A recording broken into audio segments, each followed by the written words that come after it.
Ladies and gentlemen, welcome back to the Away Days podcast.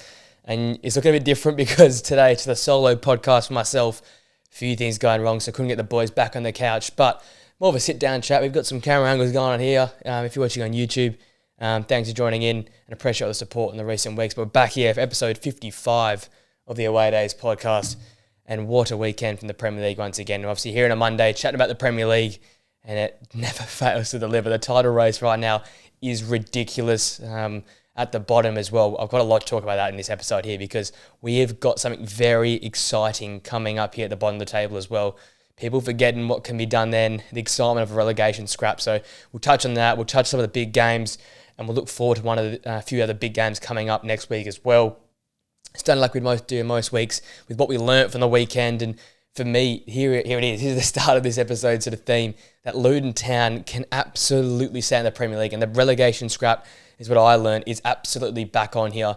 The last few weeks we've been questioning, have Luton got what it takes? We know they got the character, but had they got the skill to go and absolutely put in a solid performance and beat some teams and come from behind? They have not come from behind all year. But what happens on the weekend? It hurt because they went up against my Bournemouth side that I've been backing in as well, but they got the job done, and they did it so well as well. That crowd was right. That's what we just thought of Kenilworth Road. The crowd getting behind, nice and tight environment, keep fighting from behind, making it difficult. And boy, that absolutely showed up there. Bournemouth were a great side for the first 65 minutes, but after that onwards, obviously we'll touch on the game in a little bit's time, but after that point in time, Luton were impressive. Yeah, and it was the normal characters, standing up for them, the guys that have got them up to this position, Carlton Morris, Berry in there as well in that midfield area, Ross Barkley this season, massive saves, and Kaminsky as well. And they stood up at big moments and got the job done. So fair play to Luton, and absolutely a relegation scrap on here. Now, I'll touch on it at the moment while we're looking at it. The table is getting tighter and tighter at both ends. Looking at the bottom now, we've got Crystal Palace in 14th on 30 points, who look to be out of it, but you never quite know. Everton on 29 points. They look all right as well, but that negative 10 goal difference is really going to be the benefit for them because they've been quite solid defensively. Then it gets quite interesting because Brentford have played 32 games and dropping all 3 points versus Aston Villa, only pick up the 1 point there, means they're on 29 points as well. Then here comes the big one. Nottingham Forest in 17th, just as other drop zone on 25 points. Same as Luton, but they've got the negative 16 goal difference versus Luton's negative 20. So only 4 goals in it. 6 games to go for these sides. It's going to get really, really interesting. Brentford could have gapped the rest, I guess, if they got that massive 3 points at Villa. I feel like Everton and Crystal Palace should be fine, but you just never know these days. Crystal Palace put up a great performance on the weekend as well, so they should be fine. But, you never know. This Brentford side, Everton side could get drawn into this battle. But right now it looks like a massive clash here between Nottingham Forest and Luton to see who's going to stay up, which is exciting because we want to see that, and I want to see Luton stay up. Rob Edwards, we saw the passion and what it meant to him at full time on the weekend. This side deserves to stay up the way they've fought. They've played better against the big teams this year versus the middle or lower half teams. So finally got a result when it's one of those middle class clubs or middle range clubs. That's good to see because in his last 6 games, you need them to basically get a point extra than Nottingham Forest the way it's looking because of that goal difference. So they've got some interesting fixtures to come. I'll touch on them now. We might as well. We're chatting about them. Because Luton, you just feel like all the momentum's now with them after the weekend. Obviously, their toughest game will come this weekend away to Man City, but then they're home to Brentford, which is going to be massive. If they can win that game, maybe Brentford drop into the scrap and Luton try and, escape the bottom 3. Away to Wolves will be tough as well. At home to Everton, think they'd have to win that home game as well. Away to West Ham will be tough, and then finishing the season at home to Fulham. So you look at those fixtures there, if they try and win every home game and maybe try and nick a point away to Wolves, you think they're in a red-hot crack there versus Nottingham Forest. Their fixtures at home to Wolves, so Wolves playing a massive role there as well. Nottingham Forest are away to Everton, so once again, Everton and Wolves, common themes. Then they're at home to Man City, Nottingham Forest. And the big ones for them are their last 2 away fixtures, away to Sheffield United on the 3rd last weekend, and then away to Burnley on the last weekend. Both sides will probably be relegated by then, so that could be a free hit. But at home to Wolves, at home to Man City, at home to Chelsea. So it's going to get really interesting with these 2 sides here. If Chelsea can perform, if Luton can nick one, away to Wolves, it's all up in the air. But quite interesting. They've got very similar teams to play come the end of the season, which is going to make it nice and interesting.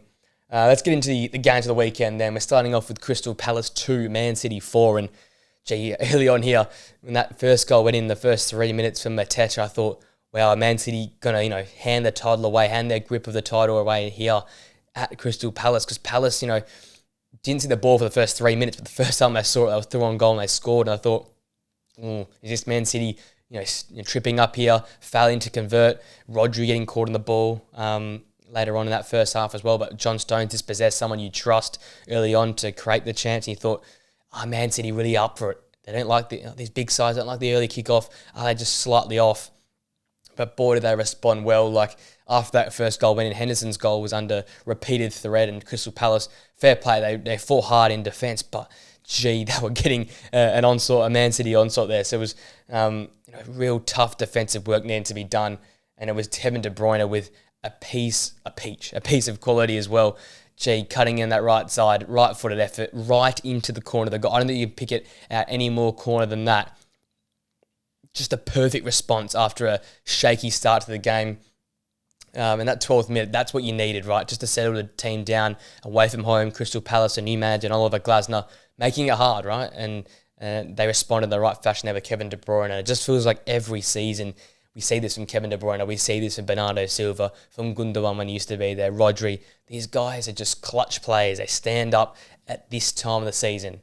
In the prediction video, I came into it saying, well, gee, is he really going to be at that level again, De Bruyne? He looks slightly off it. Haaland looks slightly off it. What do?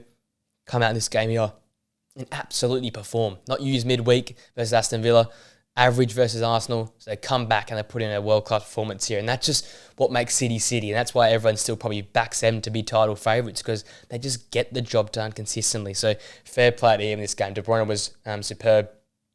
But I tell you what, they're going to half-time. Crystal Palace could have been up 2-1. Andre Ayew, as I said, nicked the ball off Rodri and had a shot on goal, but just didn't really control it. Just sort of blasted it and it came off the crossbar, which was a disappointing waste of a chance. And just before half-time, or 43rd minute, Rodri had that back pass, which was chaotic. I don't know what was going on there. Just that sort of summed up their first half. A chaotic back pass that Mateta nearly nicked, but then somehow Ortega whips up some Cruyff turn to get away from him. So that's what you pay the big bucks for, I guess, in a reserve keeper. And a City's backup keeper is probably top 5 keepers in the Premier League when looking at it now. We don't get to see much of him, but when he's in there, he does some ridiculous things with his feet, solid enough with his hands, and this game here was very important for City because if they go and concede that chance there right at the end and Mateta scores his second from that Rodri back pass, the faith goes, the whole belief having the squad goes. So it was a very important time and a very silky move to try and get away from Jean-Philippe Mateta as well. And then second half, perfect start. Rico Lewis on the score sheet. That got followed up by Erling Haaland not too long after that in the 66th minute. And gee, what a build-up. Grealish, De Bruyne, a little interplay, a great ball into the area, which Haaland just had to basically get his foot onto and tap home. And that's where you want Haaland, right? In the 6-yard box, getting on the end of balls into the box, hunting any second opportunities, and he absolutely nailed that. And obviously De Bruyne finished it off as Rodri laid it back to him for an incredible volley, which just goes to show, like, this side, they are no joke. We are sort of treating them, or people aren't respecting much, I think, as they deserve, because you've got, well, in my eyes, I think I've got Liverpool still up there as a favourite. Arsenal obviously in this great role in 2024. Haven't lost yet in the calendar year. We'll get onto them in a bit, but they've been super impressive. Man City are almost doing the reverse here, just sneakily coming up from behind. And now you look at it, 1 point separates all three of them. Only a point behind the two at the top there, and arguably the easiest run in. I think they've got the easiest run in, but some may disagree. But basically, you've got the best squad there. You've got some of the best players in the world there, and you've, in my eyes, got the easiest fixture there. So it's all smooth sailing for me to come towards the end of the season. I think Arsenal at least drop 2 or 3 points at some point. You go above, Man City will go above them with that. It's if Liverpool can drop some points. Do they drop it to Aston Villa? Do they drop it to Everton? Some tough games that have come. Tottenham as well. They've got a lot of tough games. Arsenal got United. Arsenal have also got Tottenham as well. Chelsea to worry about. There's a lot of big games for those two clubs that are in ahead. They've got the gap already, the 1 point gap. Big as it may seem or not, that's a gap. You're ahead of Man City. But with Man City's easy fixture run to come, you just got to be a little bit worried. And what I saw from the weekend was De Bruyne and Haaland are locked back in. They're in robot mode again, and they're looking to fire on all cylinders. Like, that's what Man City do best. Come this time of the season, they're just automatic. They're locked in. They're ready to go. Champions League, a massive affair. They'll be up and running for that against Real Madrid. But that means they're really, really locked in. They've got Real Madrid to worry about as well as the Premier League. They're going to be super focused, super locked in. So it's dangerous for any teams they come up against. Just a quick word in Crystal Palace real quick. Probably the best performance under Oliver Glasner so far. That was by far their best altogether 90-minute performance. Attacking on the counter-attack well, create a lot of chances, were robust at the back, and that's what Glasner's brought across from his former stints there in Germany. A really hard team to defeat and a really challenging team going forward that can cause problems for teams. So that was a mindset, that was a mantra to bring into this Crystal Palace side. Without Eze and Elise at times this season, they looked really, really poor. In this game here, they didn't look far off it. So respect to what Oliver Glasner's put together there. Got Edouard coming off the bench at the game to score, so 4-2 doesn't look like a bad result. And you saw at full time there was much respect there shown by the fans to this team, because I think they're sort of being sick of mediocrity, either going really aggressive and conceding or sitting in nice and tight and maybe going through a month or so of good football but never quite really extending it. I think under Oliver Glasner, give him a few summers here, maybe they keep Eze or Lise somehow, then you've got a squad here to go on with it. So it's really, really exciting for them if they can continue to build here with Oliver Glasner, because I think he could be the key for them to make that jump, be one of those teams that can try and make that next jump, like West Ham have done, like Aston Villa have done, and be that group to maybe join Bournemouth in that mid-table in the next few seasons, and then try and join the likes of Brighton, Villa and West Ham in that extended, I guess, top six, if you know what I mean. So, impressive signs from them there. But most importantly, I guess, for this game, for the impact of the season, Man City back firing with a big 4-2 win and back scoring a lot of goals as well. So, which is good to see as well. Back-to-back games with 4 goals scored. It's dangerous for the other two teams. If you're Arsenal, Liverpool, you are absolutely looking over your shoulder at the big boys there in the Citizens. Next game was Wolves 1, West Ham 2. And boys, this was filled with controversy late on. So penalty given early on in this game, which was in the 60th minute, which was questionable at best. I think, there might have been a foul, but I'm not sure. One of the weaker penalty calls, fair enough, you go and give it. I'm not sure about all of that, how it sort of works out. It was the header. The header that Emerson scored was ruled out because it was a foul in the build-up. I don't really think he pushed him or clipped him. Bit questionable. So West Ham was robbed a goal in the 73rd minute. The first half was all Wolves. Aït-Nouri winning a penalty, which Sarabia converted just before the half-hour mark. But basically, Wolves dominated the first half. Second half, West Ham looked the better side. And it was Emerson header that was scored just after the hour mark and was taken back and ruled out for a foul in the build-up, which is Emerson pushing the Wolves defender, which, again, wasn't a great call in my eyes. West Ham drew level, though, with Lucas Paquetá from the spot. After there was a foul, and there was a penalty rightly given there. So 2 penalties, making it 1 goal apiece. And then West Ham grew in confidence. So probably the better side by a long way in the second half. And more what we were expecting from West Ham to take it to Wolves, which are undemand. And in this game here, they looked out on their feet. They were really pushing for this result. And it was James Ward-Prowse who scored directly from a corner, which, seriously, you don't see that much anymore, let alone the ability to the way he scored it. It went right up into the far corner, perfect whip. This guy's set-piece, dead ball abilities, second to none. And it adds you sort of 5-6 goals a season. And for a West Ham side, he's just nailed it in this role here. I look at West Ham, and I think really inconsistent at times, poor performances. But you know what? When they played their best, Paquetá and Kudus and Antonio and Bowen all look good. But it also stems back to, Souček, Alvarez and Ward-Prowse. I think this midfield, we touched on it early in the season, that West Ham look at their best and that midfield is playing well, and that midfield looks like a top 5, top 6 midfield. But you think about what Ward-Prowse have done here. He's basically single-handedly won this side the 3 points. They look good second half, but do they really look like them to score more than 2 goals or a second goal in general? Not really. And that's just sort of being what West Ham have been about the last few weeks. Sort of poor, average, struggling to break down defences. We know how Gary O'Neill sets his teams up as well.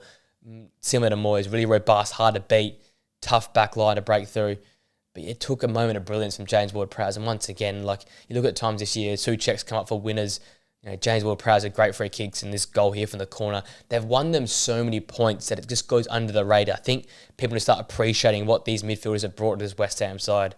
You think you lose Declan Rice, a £100 million player, won you a trophy last season, been your best player, generational academy type player now for 5 or 6 years that's brought up as a young guy from Chelsea and made it count.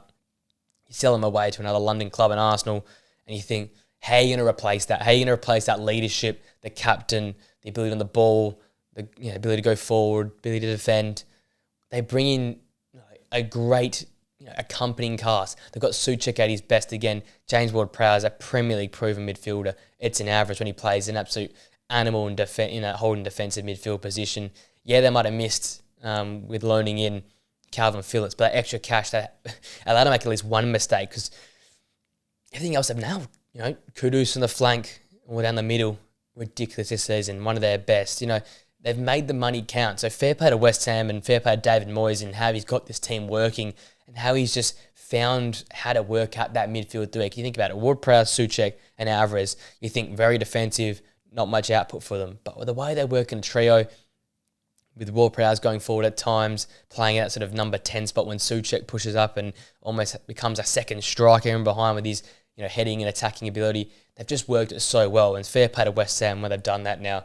Obviously, this is a massive win for them. They keep touch with those European positions, especially with that big tie came up against Leverkusen in the Europa League. They're going to focus on that. They're focused on the Premier League, sort of shifted a little bit. It's been poor in recent weeks, but this just reignites that flame that maybe we can qualify through the league positioning and don't have to focus solely on Europa League to secure a next season's spot in Europe, because the way they played here wasn't at their best, but this is what West Ham do at their best. They find a way to win when they're not performing well at all. And then obviously here comes a controversy right at the end of the game. Kilman headed the ball home in basically the 8th minute of 10 minutes of stoppage time. Scenes everywhere, Wolves going nuts, but it was ruled off because the young forward was in the way of Fabianski in goal. So that was given as offside and impeding the play, which sent Gary O'Neill into a whirlwind of emotions and anger. I've never seen the man so aggravated and so heated in his life. He was about to go and clean up all those referees, but luckily David Moyes held him back. But yeah, I can understand the frustration with Wolves. Another important game dropped. Other important moments in games, they just slip away for them. And no, it's tough. I keep saying it. Wang's out. Neto's out. You got Lamine at times playing out of position. You lose Dawson as well. It's just a lot of players not being there. Matheus Cunha slowly coming back, I believe. But it's just the big stars, your big forwards aren't there. Your front three, which got them into this position in the first place, are all not there. You're relying on young 18-year-olds, an older Pablo Sarabia, an individual brilliance front half, mate Nouri, seems to be doing everything for Wolves just to get in games or creep over the line rather than sort of dominating games like they were at times come the midpoint of the season. So a disappointing end of the season would probably be for them because they probably don't have the facilities to keep pushing on, and the commentators rightly said it because at full time they looked outspent on their haunches. And fair play, this side has really learnt this season. You lose Lopetegui basically a few days before the league season starts, and Gary O'Neill comes in and just transforms his team, gives them work ethic, gives them an identity without any real signing. They signed Matheus Cunha back from his loan deal for 15 million. That was about it, and they made the most of it. So you lose Raul Jimenez, you lose your midfield, you still get it done. So fair play to what Gary O'Neill has done. It might not end up being a successful season. They may end up in 12th or 13th, but it's been successful in the terms of they've got and been stable in the Premier League season. Because I had them going down, I believe, or just outside the drop zone. Most people had them either going down to that similar position in the bottom 5. But the way he's revolutionised his team, fair play to Gary O'Neill and his style of football here, because they could have even nicked a point here versus West Ham, and if things go their way, they could have nicked all 3 in many regards. They've made that Molineux Stadium a real fortress, which is all credit to Gary O'Neill and his boys. The next game, now I touched on it previously a little bit, which is Luton 2, Bournemouth 1. Gee, what a game this one was. I had investment in both these sides. I love Luton's story. I love the coach, the manager, and the whole setup around the club and some of the players that are there.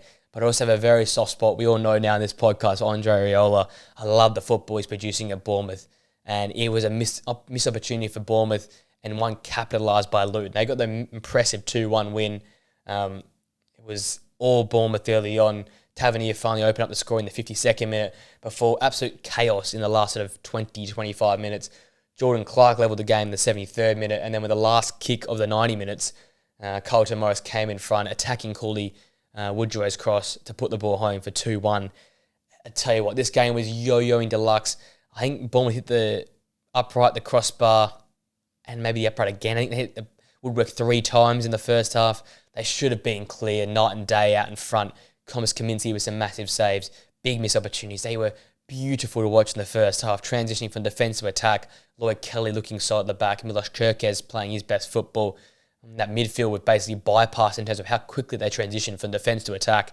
It was Iriola ball to a T. It was really aggressive, counter-attacking. It was great pressing and counter-pressing, and just looked so calm and collected on the ball.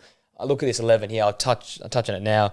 I've got a bit more time this week to have a video about them because I need to talk about what they've done this season with this squad. Like, these names, no one in their right mind believes should be in and around sort of that mid-table to top half positions. You've got Lloyd Kelly, Adam Smith, Ilya Zabani, Milos Kerkez, and Neto at the back. Lewis Cook in midfield, and with Ryan Christie, who, by the way, have been a great joy this season.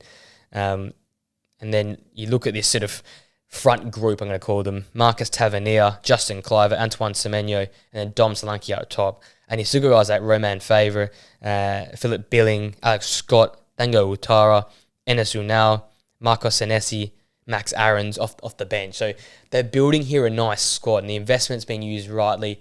And obviously I won't talk too much about them because I'll have an individual video about them, but the way they were playing this game, the way they've played over the last few games, I think they were the most informed team over the last month, with their 4 wins and 1 draw under Iriola. Just, they get at teams. They're always tough to beat.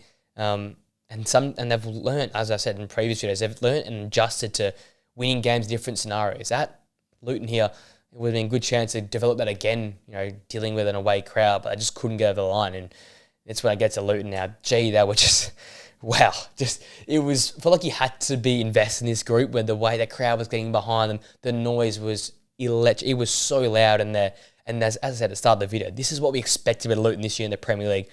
Tough home games. Yeah, they go down around the hour mark, and being dominated in the first half. But when you're at home in this tight, compact stadium, the crowd's getting behind you, you get the few chances, and the experienced heads step up. Carlton Morris, and then you've got Jordan Clark coming in there as well. The guys that have brought them up, right? And you've got Ross Barkley being an incredible leader in midfield, and Kaminski in goal this season has been ridiculous in terms of the saves he's made. And it's just goes to show that, yeah, they have character. We know they've had character all season. They've taken it to West Ham, taking it to Arsenal, taking it to Brighton, taking it to Man United, taking it to Man City. I could list all the top half teams off. They've taken it to every single one of them, but they haven't got over the line. And they have not, I thought so. And once that went full time, I learnt it was correct that they have not come this season from behind to win a game at all. So once they went down, they're basically down and out. Or they've been down, they've fought up to be back in front, and then they're either drawn or lost the game. And the questions we all had about Luton and their ability to stay up, and we know they had character, but they don't have the quality, was all on display there in that sort of last 25 minutes. They were basically down out. They were on the canvas, but they just fought. They made the crowd get in behind them, and they just took their chances when they had to. And it was electric in that place. And yeah, as I said, you just couldn't not be invested in this game here. 2 exciting teams. And the way the Luton go over the line, yeah, and the noise, the energy, it just feels like the momentum is with them now. Yeah, they've got Man City away. That's going to be awful. And yeah, they've got some tough games that come. And Nottingham Forest are in the box X. They are still, at this point in the season, I always say it, if you're higher on the ladder, you've got that advantage, the mental advantage, the cycle, all of it. You've got that advantage over your opposition. But it feels like that game was a momentum-boosting game. First win since Jan. Come from behind victory. The first they've got in the Premier League. Jordan Clark's first goal. Carlton Morris, his 9th Premier League goal of the season. It feels like it's coming together nicely. You've got great performances all over the park. They've caused a lot of teams troubles in recent weeks. Can they go and do one step better and string together a few wins? Because I guess if they can put together 2 wins in a row in these last 8 games, boy, they stay up. 6 games left. They can string together 2 wins. If they win 2 or 3 out of their 6 games, they stay up for me. I think they've got it. It's just if they can get that first one first. I think some tough games that kind of had Man City first up. You doubt they'll win that with the format City have come the end of the season and how the way no one wins at the Etihad. I doubt they'll get anything out of that game. But then Brentford at home, you get a massive 3 points there. Then you go away to Wolves. If you can nick a win or even a draw, massive for your confidence. Back at home versus Everton, I think they can get that job done. They're playing the better football, and Everton might be in basically no man's land come then. away to West Ham, probably be a tough game. But you end the season at home to Fulham, a team that will most likely be in no man's land as well in the league. You come ready, you come early on, you get into them, you win that game. I think you stay up. You think you stay in the Premier League for one more year, and this fairy tale story continues. So a massive result for them in terms of coming from behind. You saw what it meant at full time. Rob Edwards running up and down the touchline, fist in the air, going to fans, clapping fans up, and that noise at full time. I can remember it in my head. I was watching it there and just thinking like, wow, what am I like? This is the Premier League sort of thing. It was ridiculous, and fair play to Luton. They're going to make it an absolute scrap with Nottingham Forest to stay up. Nottingham Forest might have the big time players. They might have the Alangas, they might have the Nuno Espirito Santos, the Matt Sells, the Morgan Gibbs Whites, all the names, but they might not get over the line. And that would be all fair play to Luton. Because when you look at the two teams, you look at the players that they have and the wage books and the signings, you think, how is this even possible? But it's just the character, it's just the management of Rob Edwards, who continues to impress me this season with what he can do. His game management, his ability to get his players up for games, get the energy in this group up is just ridiculous. They just outworked Bournemouth in that sort of final 25 to 30 minutes, and it went and showed there. So an impressive win for them, and absolutely still in the hunt for Premier League safety and more Premier League football next season. So you're going to get that in this video here. You're going to get that in this podcast here. A bit of silence in between for some drinks breaks. But that brings us to our first segment of this episode. I'm pretty sure we touched on it early in the year, but I've adjusted the list now because we've come towards the back end of the season. And it comes to the back of just young players dominating the Premier League right now. Bukayo Saka, Kobbie Mainoo, Alejandro Garnacho, Cole Palmer, Rico Lewis, the lot. All these big clubs have relied on young players. Ebereche, as a younger player, Michael Elise as well. All these young players standing out and doing big things for their club. So I've gone back to the best under-23s in each Premier League side this season, in my opinion. Let me think of these lists, because some of these players, it's hard to get some teams. Some teams have a lot of 23-year-olds and not many under-23s, but I'll tell you what, some of these players in this list are going to be superstars in the future, and some already are superstars in many regards. But let's get into it. From ladder positioning, we'll start at the bottom. That is Sheffield United. I'm going with Cameron Archer. I think been impressive at times this season. Some wonderful goals, wonder goals. Came over some serious money from Aston Villa. Can he do it? Has he got the bag with him? But he's delivered. He's been good this season. Important goals, as I said, but it's hard for Sheffield United players, especially a forward, to really make an impact on the game. They've got James McAtee there as well. I have a lot of expectation, a high expectation for James McAtee. So maybe that's worked against him, because he's been okay, but not exceeding my expectation. But I think Archer's absolutely exceeded my expectations in terms of taking this role by the scruff of the neck. Not really involved much anymore with the form of McBurney and how Ben Burton Diaz is there now, but has been impressive in the moments that we've seen from him, and been a clinical striker when he's got the opportunities. That's all that matters. When you get limited opportunities at Sheffield United, you have to take it, and he's done that this season. So he's my player for Sheffield United. Coming to Burnley now, and it's not really their player, but the current loan player there, David Fofana. They've got a lot of players there. Zeki Amdouni, Asignon as well. Is there another player you want to touch on as well for Burnley? But I've went David Fofana. I know, obviously, the Chelsea loanee. But boy, ever since he's joined Burnley, everything he's touched has turned to goals, it feels like. He's a chance creation magnet. He always feels like he's involved in the game. And he's got that build where you can see him being a dominating striker in the future. Quite tall, but really solid, strong. And when the ball's at his feet, he's super quick. That first 2 or 3 steps can get away from defenders. And once he has that space, just rockets balls into the back of the net. I think we could be seeing something really exciting from him next season. Do I think he'll be at Chelsea? Probably not. Probably be loaned away again. But if he loaned to the Premier League side or even a Championship side, I think he'll tear the place up. He will be very, very good. He's got that ability. He's ready just to blow up. He's going to take a few years just to get some Premier League football under his belt. But Chelsea will have him back in probably in a season or two time, and being the guy leading their front line, because we've seen what Nicholas Jackson obviously hasn't worked. Emmanuel Breuer has struggled at Chelsea. It feels like he'll just come in. Maybe even next season he might do it. Next season or the year after that, and just hit the ground running, because he's absolutely a superb striker, and Chelsea will definitely need his goals in the future. Coming to our third side, which was Luton Town, and I've got Issa Kabore, another loanee in. But boy, this guy's been apparent in a lot of their structure this season. So important for Luton Town. I say a lot. They're very much a team that like up and down the bar line. That sort of 4-4-2 at times, where they play. They need those sort of fullbacks to push on. Alfie Doughty, Issa Kabore, where they're playing a 5 with his wing backs, he gets even higher. Solid ball into the area, a lot of pace, a lot of energy, solid enough defensively, but the difference making nowadays is you need to be able to put real end product in your attacking play, and he's got that. And he might not end up as a City player, but I think he'll definitely end up as a Premier League player. Him alongside Doughty have really been refound as Premier League players here that are quality, that can up to the level and can produce, maybe not starters, but definitely quality enough to be a squad player in a Premier League side. He's been, I think, one of the most impressive, most consistent players this Luton side this season. So he's the best under 23 for them. Now bring us to Nottingham Forest, and it hurts me to say it, I've gone Anthony Alanga. A few players you can go for Forest, but Alanga for me struggled recently in terms of output, but his impact this season, boy, it's been hard to avoid because he's been constantly a threat. His direct running, his physicality, the guy, you can tell he's been in the gym working hard. The power on those legs, he accelerates so fast. And I don't think there's many, people in the Premier that could keep up with Anthony Alanga. I'm thinking Mickey van der Ven, maybe Bukayo Saka, but outside of those two, I can't think maybe Nick Jackson or Makolo Mudryk. But outside of them, it's not many that can keep up with the pace of Anthony Alanga. Got that strength, got that pace, just missing that final sort of pass or shot at goal. Can sometimes put balls wide or hit the post. But when he's at his best, he just doesn't think about these things. He just automatically puts them in the back of the net.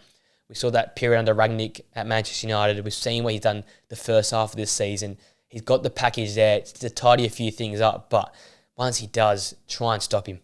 He's got the full package, got the pace, got the physicality, and he's got a squad that will play to his benefit. Nottingham Forest love to spring a counter-attack or play quickly on the ball and feed the wingers.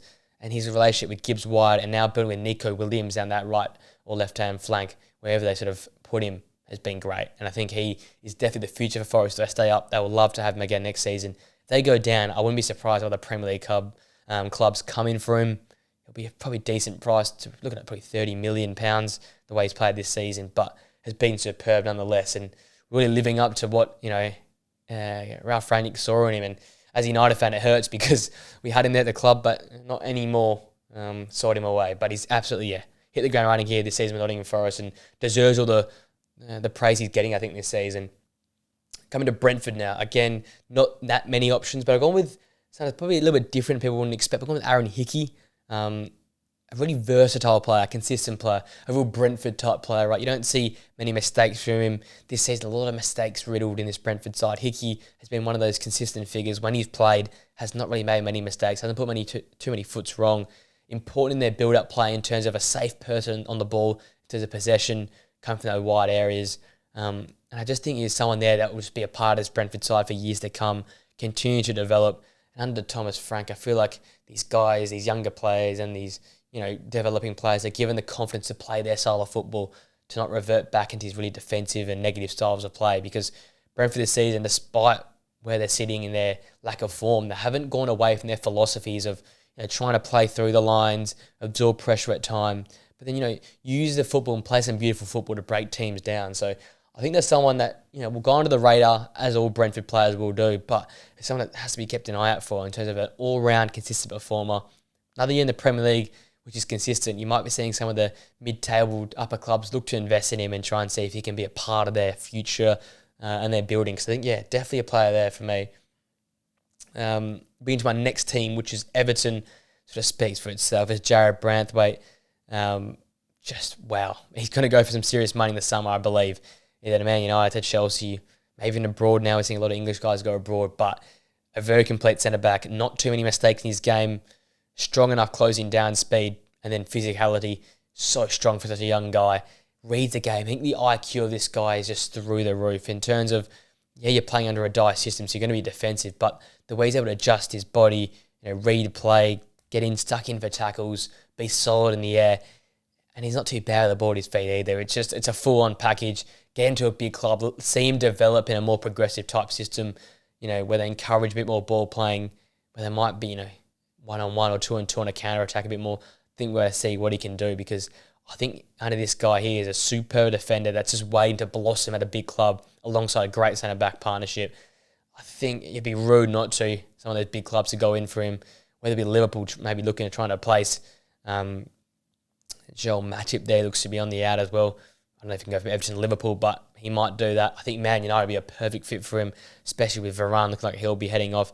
Johnny Evans being as old as he is, the injury problems from Lisandro Martinez. For Chelsea, Thiago Silva, does he want to stay anymore? The injury problems already with Fofana, Disasi, Badiashile, not consistently in the side. Do you want a consistent player like Branthwaite?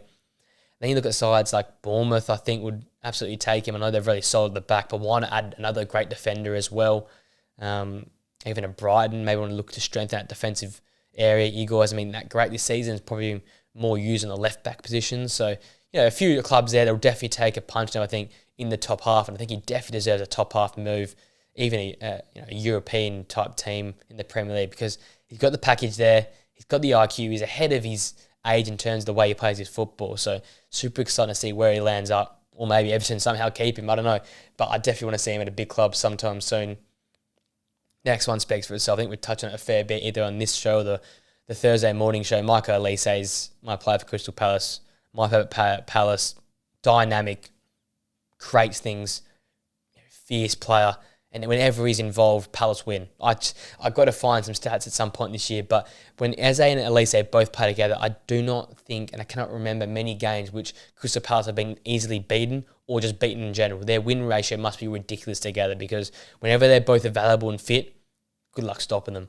Direct running, both feet, head down, skillful trickery.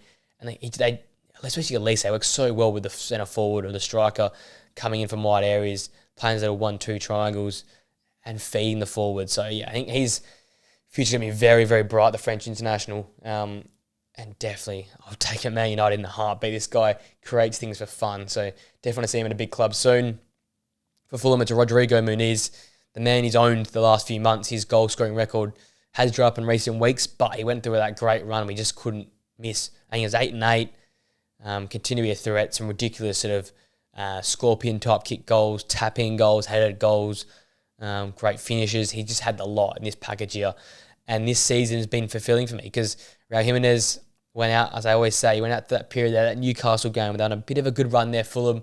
They needed someone to stand up. Rodrigo Muniz comes back in after some injury problems and just has delivered. Since that injury return, he's just been a consistent performer. He's got that pace, got that physicality. And like I said, he's scored in so many different ways, and he looks like that multifaceted striker that just fits a Fulham, fits a mid-table club that need a bit of everything from their centre forward, because I don't quite see the ball as much as the big boys. But absolutely been very, very impressive this season. If the goals continue to come, you never know. Big clubs could be around the corner for Rodrigo Muniz.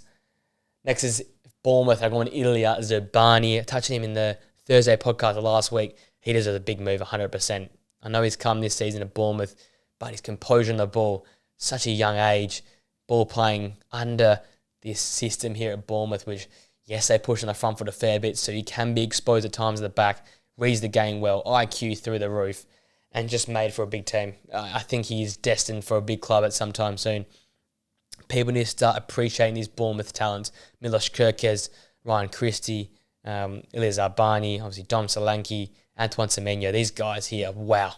Just wow. And the fact that Zarbani's still under 23 years old screams to me like he's going to be worth a lot of money. And especially if Bournemouth continue to be run the way they run right now, which is very well, I think they'll only sell him for a massive amount, because they want to push for European football, I think, either not this year or next year, definitely, because they're definitely around the corner for something very big there at Bournemouth. Going to Wolves now. Again, it's someone that's loaned in. I want Tommy Doyle, a consistent figure for the most part this season at Wolves, has to play a big role with Neves leaving, Moutinho leaving, Lamina having to play out of position at times. A lack of real identity in that midfield there. He's been a key figure for them.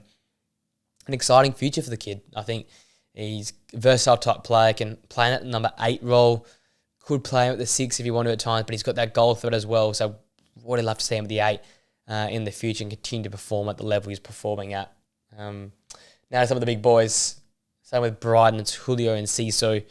For me, I know there's a lot of players at Brighton, but this season Ciso's shown me when he's played, he's been very good. Could have gone him or one, and I'd say, but Ciso looks like he's got more of the package for me. Some great goals, obviously. Seeing some of the goals he's scored so far are ridiculous.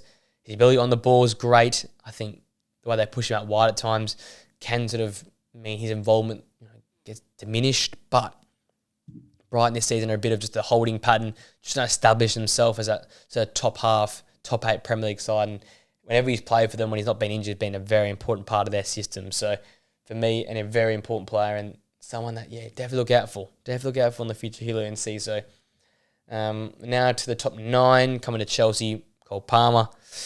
Speaks for itself. 25 goal contributions this season in the Premier League.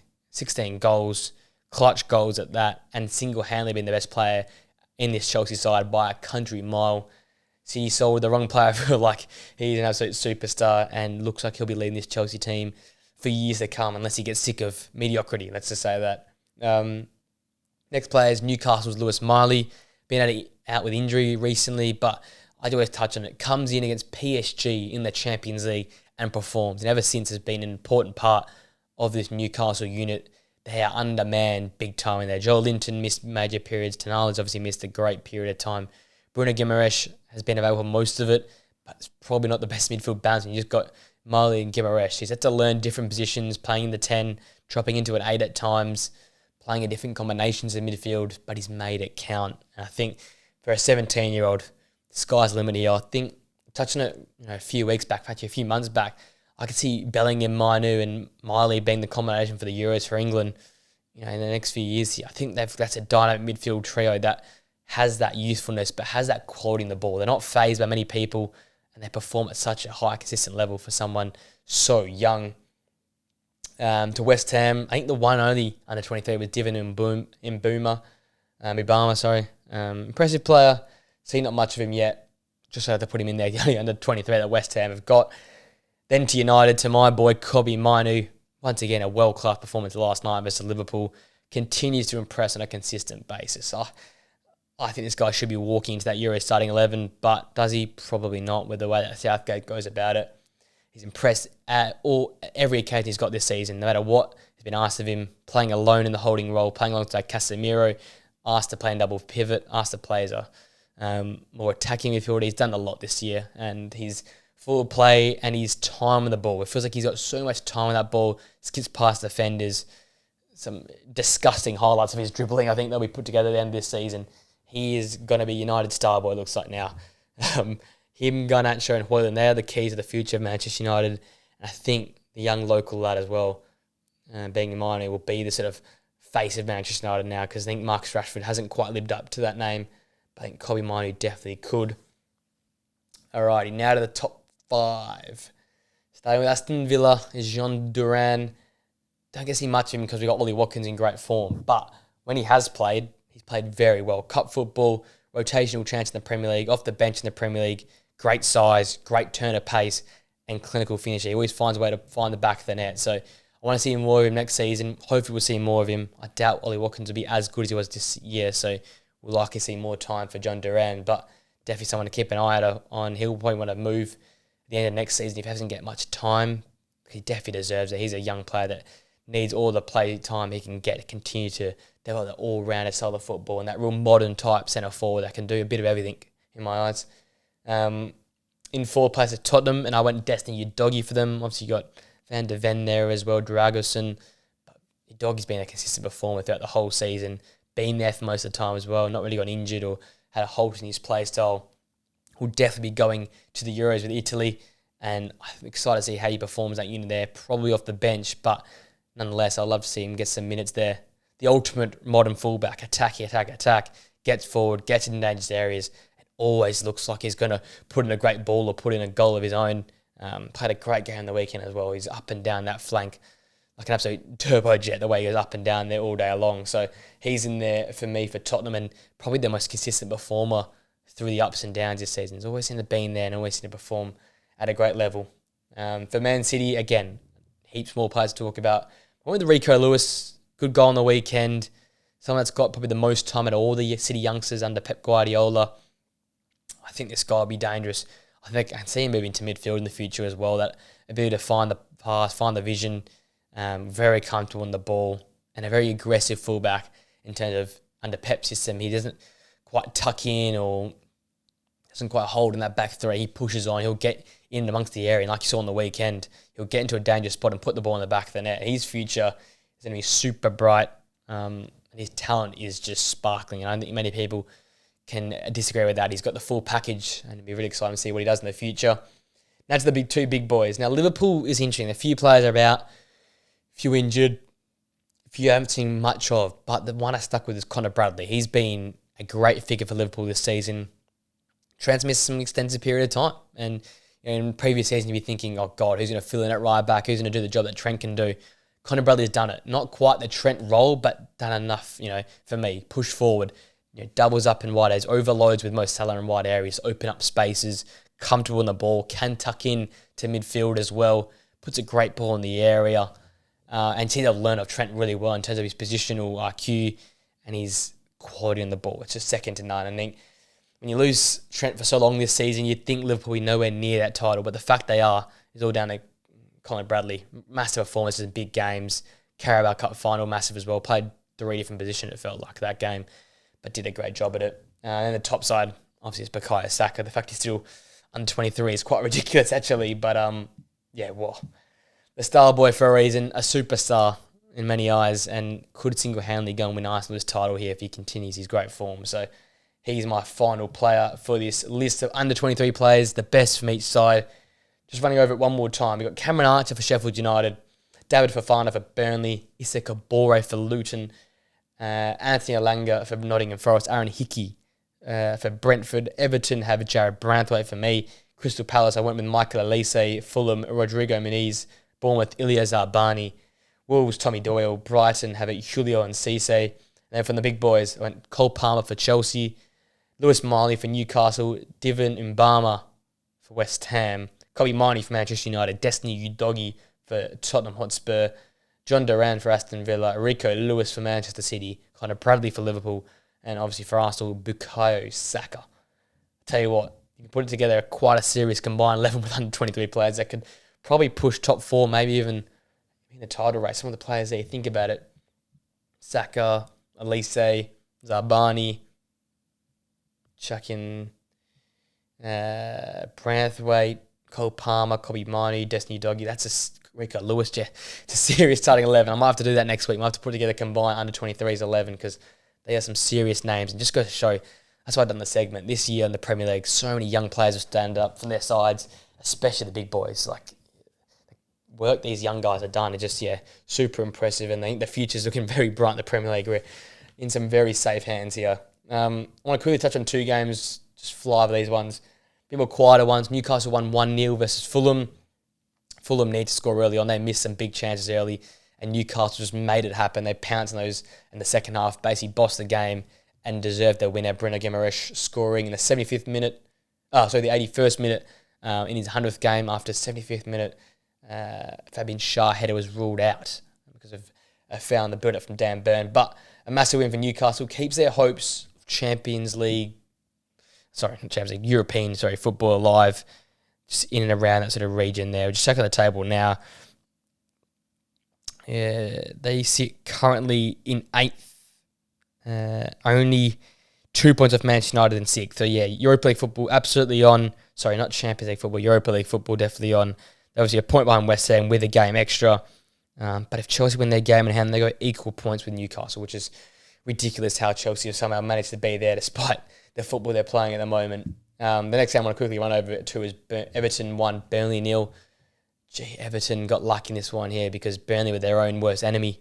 Once again, it feels like when Burnley go and play without the ball, they look better. But when they play on the ball here, a lot of possession versus Everton, a lot of side to side.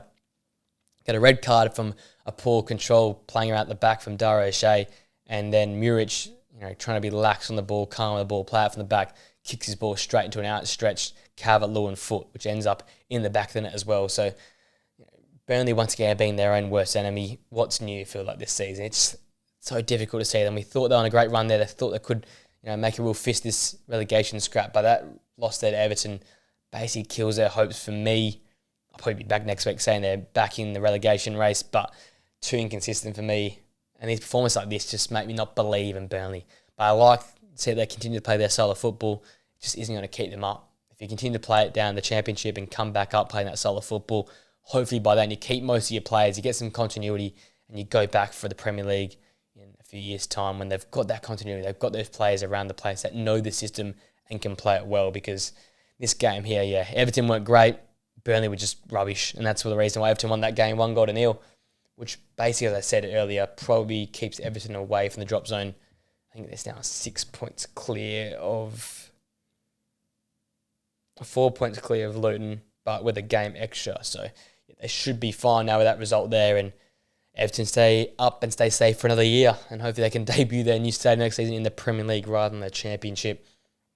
All right, now 2 games I have to touch on here in some depth. Aston Villa 3, Brentford 3. This is another roller coaster of a game. I was watching this one and the Luton game versus Bournemouth very closely, and Aston Villa, how do you let this one slip? And this is the problem with Aston Villa. You're going to get games like this where, yeah, they've been good at times this season, but the back half, you can just see some fatigue or, players missing, hurting them. At 2-0 up, after kind of Rodgers made it 2-0, you just thought they're going to run away with this game at home, bounce back type performance, they'll get the job done. It just wasn't to be. They kept the door ajar by not really putting their foot in the accelerator, and come the second half, Brentford just wanted it more. They played some great football, played through the lines, and Aston Villa just weren't quite at the races. They weren't quite switched on after half time. And basically a 9 or 10 minute spell from the 59th minute to 68th minute, Brentford scored all their 3 goals. Goals from Izanka, Mbeumo and Visser. All, by the way, well-worked goals. Got them in front 3-2. And you thought, could they hold on? Aston Villa seemed like they lost their head. The crowd was on their back. Misplaced pass from the likes of John McGinn. Poor control of Molly Watkins. Lack of real imagination in the final third from Aston Villa. And you thought, whoa, here we go. Here's a chance. A door's opening here for Brentford to get a massive 3 points. And as I said earlier, kick them out, get them well away from that relegation scrap. But right at the end, a deflected cross went over the outstretched hands of Flecken, and Ollie Watkins headed home in the 80th minute, which salvaged a point for Aston Villa, which, again, at least keeps it interesting for the top 4 race. They moved down to 5th because Tottenham won their game, but at least they're still around the place, equal on points now with Tottenham, but played a game extra. So looking less likely to finish in 4th, sort of handed that control over Tottenham now. And for Brentford, they're on 29 points now with that 3-3 draw. They get that 3-2 win, though. They got a 31 points, and they go 6 points clear of the bottom of the drop zone there, and you think they'll be safe. But with that only a 4-point gap now, it's still a chance, still a possibility, and they just got to be careful with games versus Luton to come. You just can't be slipping up. I think they'll be kicking themselves in this game here. You saw it full-time. Tony having to go at Nathan Collins. Bit of disconnect there, but they had that game by the scruff of the neck. They were the better side from minute 50 on to minute basically 78, 79. And it took that one moment in the 80th minute, bit of luck to get Aston Villa back in the game. And they were going for all guns blazing to try and win that game. But probably in the end, a deserved result for both sides. Brentford, by the way, with some great goals, as I said, just playing through the lines, finding these dangerous strikers in the likes of Visser and Mbeumo, who, by the way, did a great job with that Ivan Toney being there. It goes to show that life after Toney might not be so bleak for Brentford. And if they can spend like how West Ham spent, which is smart, reinvest in smart areas, get a real dangerous number 9, it's not going to be too expensive, spend some money on the full-backs, maybe in another midfielder as well to add some quality in there. Brentford will be back. I definitely think they'll be back next season as a more mid-table type side. You're going to get these seasons, you go up and down, peaks and troughs. But as long as they stay in the Premier League, that's all that matters. You need that money. You need the draw for players, and especially in London as well. You've got that extra draw to come and play for Brentford, and then for Thomas Frank, who there was some questions about his leadership a few weeks ago, and I think you can't be questioning that now. That was a superb performance from Brentford in terms of sitting in, being tough to beat, and then being so good on the counter-attack. Obliterated that midfield for Aston Villa and those goal-scoring minutes. Played through the line so well, created chances so well. And I think we'll be, seeing Brentford sort of back to that sort of 12th, 13th, maybe even 10th type positions next season. There'll be a lot of teams in that sort of clump of positions in the mid-table, if they stay up, that is. But I think now they should be fine. Kicker, they wouldn't get the 3 points, though. But here you go. Can't always get things as you want it to be. So a 3-3 draw there. Probably the most exciting game of the weekend between those two sides there. Now brings me on to one of the title challenges is Arsenal. They won 3-0 versus Brighton. And boy, this was a banana skin type game. A tough opponent in Brighton who have caused some problems for the big boys this season. Arsenal had a lot of the early chances. Couldn't quite get the ball in the back of the net, but kept peppering away and kept working away at a Brighton side that wanted to play in possession. I think the possession stats were quite even, which is quite rare to see for an Arsenal side. Normally they win the possession battle quite easily in the end. Yeah, Brighton win this possession battle 54% to 46%. So, yeah, nice and tight. Brighton want to control possession. And finally, the game was opened up by a 30th-minute penalty where Lamptey brought down Gabriel Jesus, and Saka put the away penalty quite smartly into the corner. After this, though, Brighton continued to come, though. You had in chance for Enciso calling Ryan to a great save just before half-time. Brighton continued to pepper away. Bonanotte in dangerous areas, linking up the play. They looked like they were going to get in behind the counter with Ndingra, but Brighton's attack just wasn't enough to get through this Arsenal backline. That's where I believe Arsenal could win this title. On the defence, they've been so solid at the back. I think their goals conceded in the new year has been like 3, if I'm not mistaken. Ridiculously strong defensively. Yeah, they disappointed me versus Man City by not attacking, but one thing that they did do was defend super well. They denied City any real clear-cut opportunities. They did it again here versus Brighton. Brighton tried to make it as hard as they possibly could, but Arsenal just made it harder for them to counter-attack and to break through or to play through their lines. You think Brighton 54% possession will at least have a few chances on goal, a few clear-cut opportunities, but there was no real clear-cut chances of Brighton in this game. That goes to show that Kiwior, Saliba, Gabriel, Ben White are getting the job done right now. And the depth they've got in this squad here is ridiculous as well. The Chelsea combination of Jorginho linked up with Havertz to score the Arsenal second goal just after the hour mark, and then a sloppy mistake right at the end allowed Leandro Trossard to run through one-on-one with the goalkeeper and score in the 88th minute to add a further dagger in the Brighton fans' hearts right at the end of the game there, as one of their former sons went and scored against them. But gee, what a result for Arsenal. They continue to keep the thread on. And I think what we're seeing this season versus other years is this time last season they would be choking these sort of games where Man City winning earlier in the day, coming from behind. Do Arsenal have the bottle for that? They probably wouldn't have. They probably would have drawn that game 1-1 or not being as solid defensively as they were. But they were in this game where they made it super hard for Brighton. And it was never easy in this game here. Brighton tried their best. They worked their socks off, but they just couldn't find a way through. With that possession, Arsenal always had control of that game. And that's the difference here. It's a bit of maturity now, which most of these players have experienced what it's like to go in a title race, experienced what it's like to be challenged all the way. And they're staying up to the fight right now. And with what Liverpool happened to them on Sunday, getting back in that top position there, getting back in control of the league, Arteta, Arsenal fans, Arsenal players will absolutely love that. To be in control, that's what they want to be this season. They went out of control last season, lost control of the league, but they had it there. Can this season, can they keep that control through all 38 games and get over the line in the end? Just never know. I still reckon it's going to sound ridiculous after what I've said about them. I still reckon they're my third favourite for the title. I've still got Liverpool. I'll stick by that. Still got Man City because their fixture run, but then Arsenal's fixture run is so difficult. And fair play, if they win this title, they'll absolutely deserve it because they've got some ridiculously tough games to come. Nonetheless, this weekend, home versus Villa is going to be a tough game as well.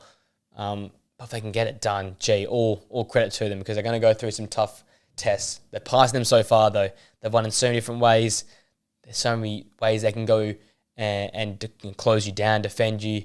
And you can't really stop Arsenal at the moment. They've got too many avenues to goal, too many ways they can go about beating teams. And it's just overwhelming. Brighton just found it purely just overwhelming to stop this team. And fair play because when you've got the likes of Havertz the form he's in, with Martin Odegaard's playing some great football, Bukayo Saka's in the goals again, Leandro Trossard's coming off your bench for God's sake.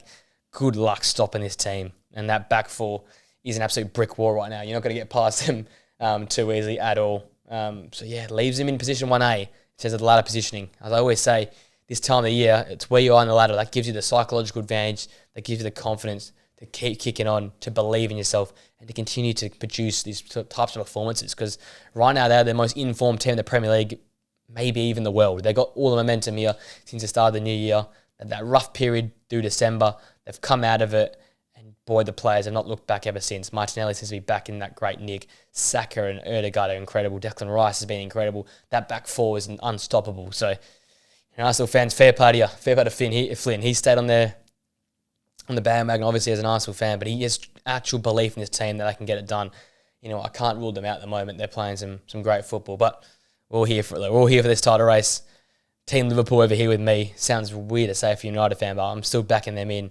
But tell you what, it's advantage Arsenal right now with what they did on the weekend. A ridiculous performance. Came out to one of our games on a preview for the next weekend. which is Manchester United and Bournemouth. You would think, why are we previewing this, Preston? Because it's going to be very interesting. Bournemouth have played some great football in the last 5 or 6 games. Man United have been super inconsistent and throwing away results. Bournemouth want to keep the pressure on and maybe even threaten for that European position, which they were in at one point on the weekend versus Luton. And Man United need to keep winning to try and keep that slim hope of Champions League football alive, or to basically secure a 6th place for themselves. So it's going to be a tough game. It's going to make it a great combined 11. As I will always say now, at least 5 from one team, so you basically get a share across both clubs. This is my starting 11. Went with the 4-2-3-1. In goal, and Andre Onana has been performing at such a great level at the moment. Probably one of the most informed Premier League keepers. Milos Kerkez, a left back, someone I'm absolutely fascinated over the way he's so good going forward. And he's with the ball at his feet. Wow. Modern fullback Milos Kerkez. I paired him up with Ilya Zarbani at the back and Harry Maguire. Probably not the best combination in terms of footedness, but Ilya Zarbani's pace and ability on the ball alongside Maguire's passing array and physicality, that's a great duo I'd love to see play at some point in time across some fictional universe. And I went Diogo Dalot right back for Manchester United, probably their most consistent player this season. Hasn't missed a beat, hasn't really missed a game either. So fair play to Diogo Dalot. In midfield, I went a younger combination and a more dynamic duo of Kobbie Mainoo and Lewis Cook in a bit of a double pivot, more like Liverpool in terms of one will drop in, one will push on, one will drop in. You know, that's a style where McCall sometimes drops in, sometimes Endo drops in. Liking that as like a dynamic duo in there with Bruno Fernandes at the 10, obviously. No matter what anyone or everyone says about him, I still believe he's one of the best Premier League players on his day and when he's in good form. And he struggled this season in terms of form, but is still producing goals and assists. So, and he chance created for fun. You give him a good side, he'll produce. So he's my number 10. I went Alejandro Garnacho on the left. I went Marcus Tavernier off the right and Dom Solanke up the middle. Tavernier, obviously, great come the turn of the year. Alejandro Garnacho is probably United's most consistent forward and the most dangerous forward. And then Dom Solanke, the goals speak for themselves. Still in that golden boot race amongst some of the big boys. So that's why he's in this team. Obviously, a big game on the weekend. As I said, Bournemouth will still take it. You know, Ariola's got his team playing some great football recently.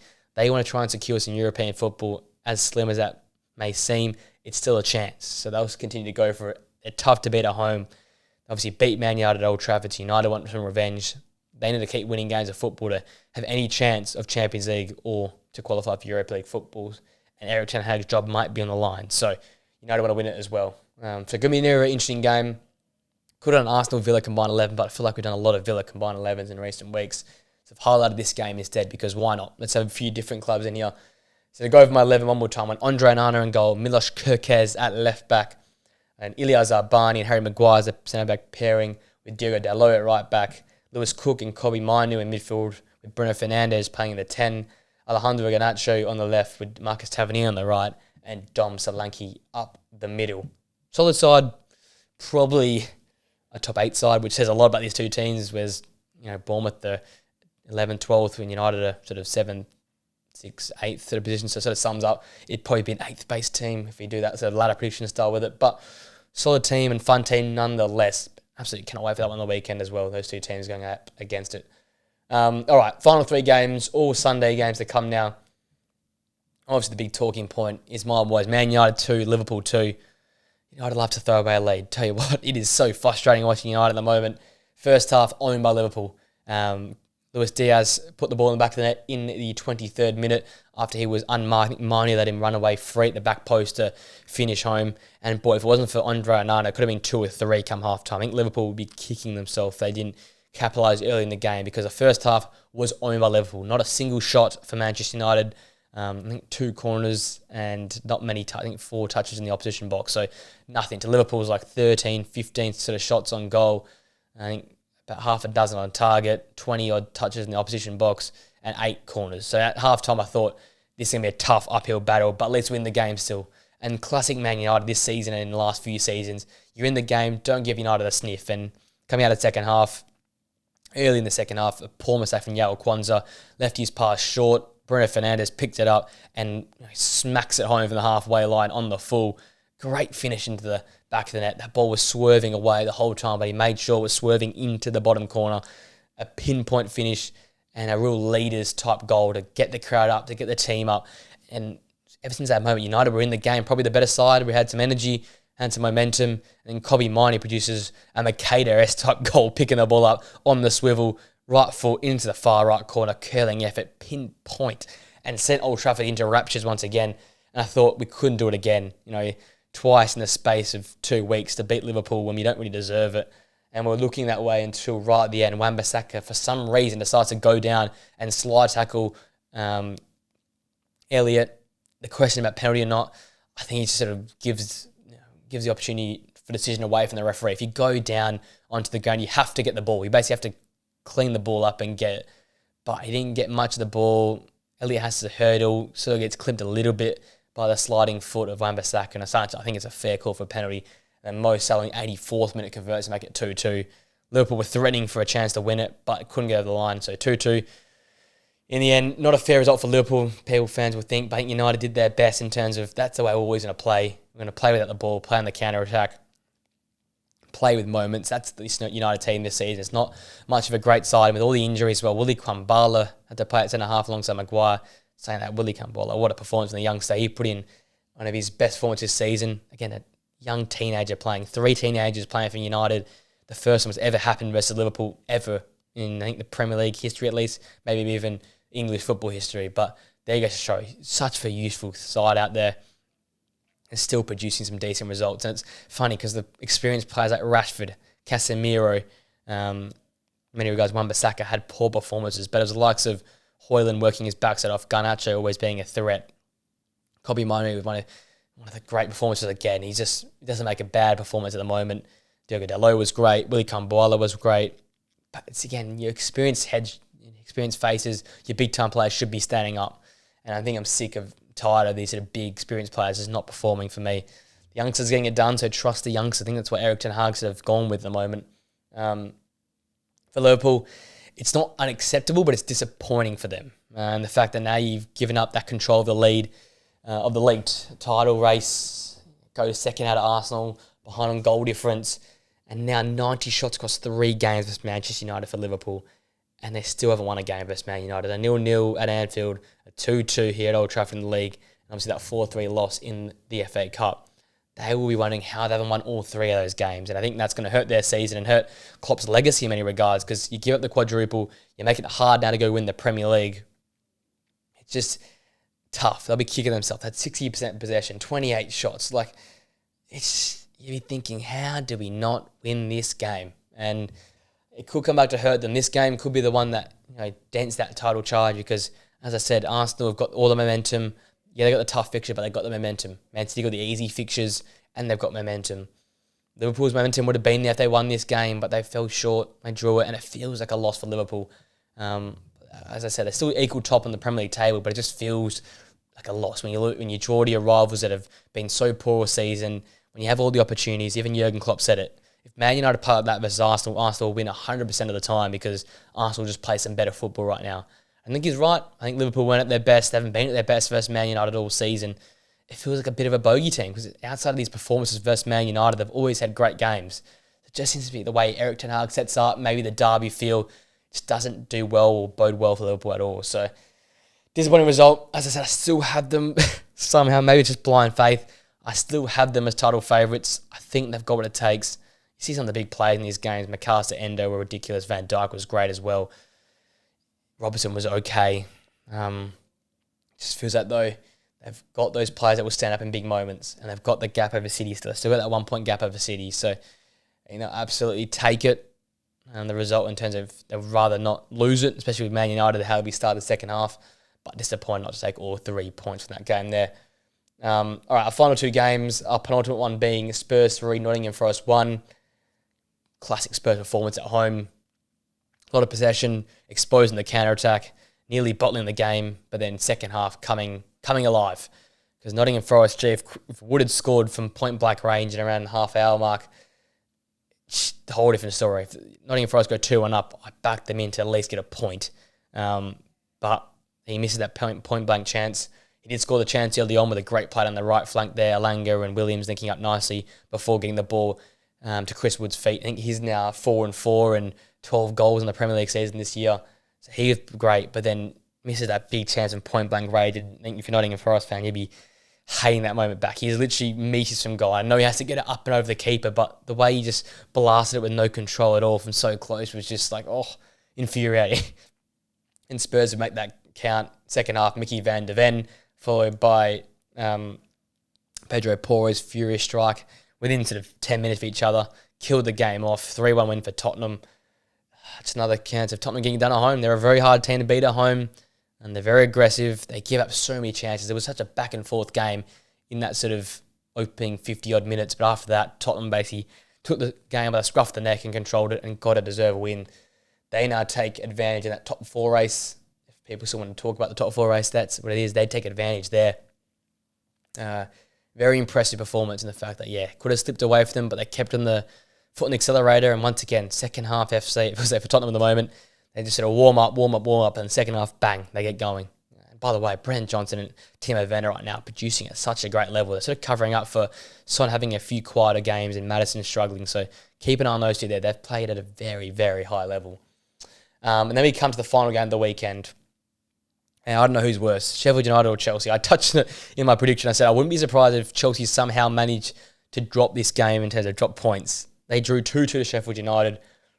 I don't know how. This Chelsea team is beyond me. Thiago Silva was able to score in the 11th minute. I marked from a corner. Classic Sheffield United. They struggle a lot from corner kicks, marking them up and keeping them out.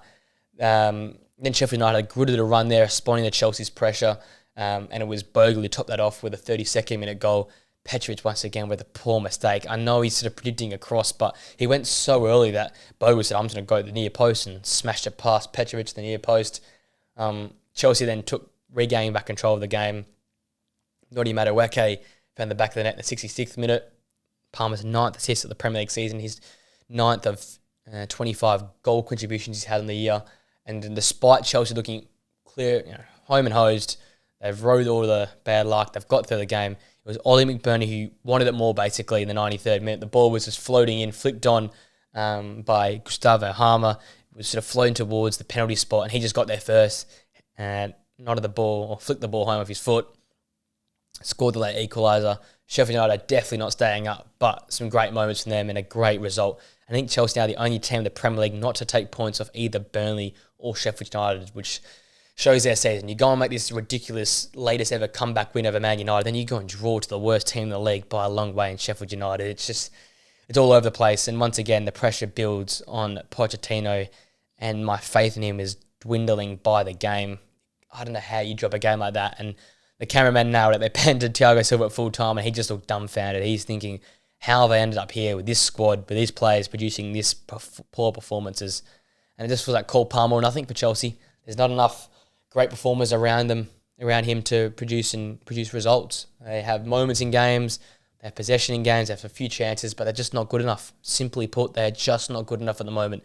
And I think Pochettino, without the FA Cup trophy, will be gone. I hate to say it, but I think he will be gone. He just can't have results like this. And Tony would have sit in the couch and yelled at me saying, I told you so, because fair play. The fact that you can go from the highs of being Man United, the latest ever comeback win in Premier League history, to draw with Sheffield United, it's beyond me. I've said all year, I cannot work out how you fix Chelsea. I think there's too many problems, or it's just compounded by so much rubbish that you can't possibly make any links or correlations to how you fix it. Right now, it just looks like the players don't care, there's no confidence, and there's no continuity in your squad.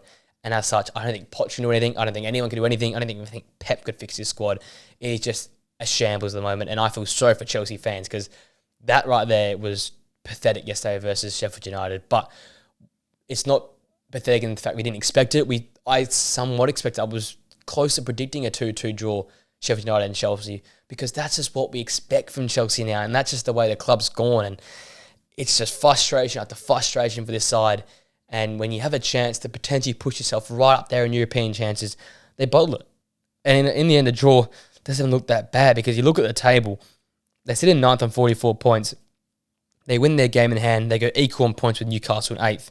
And then if they win the next game after that, then they go clear of West Ham. And then you end up in a predicament. You're close. If they win their games in hand, they go around 8th, 7th spot. And that gives you Europa League football or Conference League football. And that's just where it's so funny to work out, because they've been so poor, so good at times, so rubbish, so inconsistent, yet they could still finish Europa League or Conference League football, and I think that would be enough for Pochettino. But it's just results like this, results like Burnley a few weeks ago at home. How can this happen with this side? I do not know.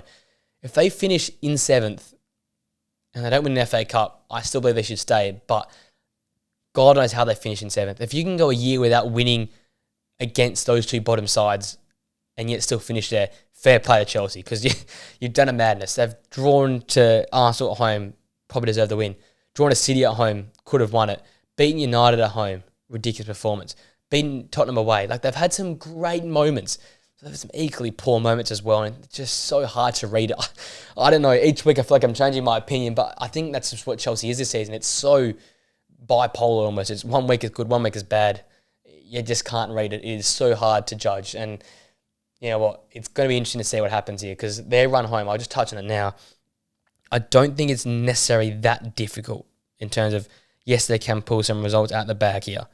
They've got Everton at home, gettable. Actually, sorry, I was wrong. Their fixtures are tough. Away to Arsenal, then away to Villa, and then home to Spurs, home to West Ham, away to Forest, and then home to Bournemouth. So this Everton game and then probably the Nottingham Forest game are probably their two easiest in terms of fixture, but they go through a tough run there. Arsenal going for the title, Villa going for top 4, Spurs going for top 4, West Ham potentially going for top 6 or top 7. And then Bournemouth on the final day as well, who could be in a European battle as well. Sorry, my bad. Chelsea do have some tough fixtures to come, but if they do somehow get a string of results on, they like to win against the big boys anyway, so they probably get a great run of performances on here and solidify themselves in 8th. I wouldn't be surprised. That's just the way Chelsea have been this season. But hey ho, another roller coaster, another trough in the Chelsea roller coaster at the moment. Peaks and trough all season long, it feels like. But Pochettino, you are under the gun now, man. He's taken him and Erik ten Hag are sharing the bullet. They are going to take one eventually, but at the moment they keep taking the spotlight off each other because their teams continue to produce some stinking type performances at the moment. That wraps all the games up. Comes the end of the video, comes the end of the podcast here, comes the winners and losers.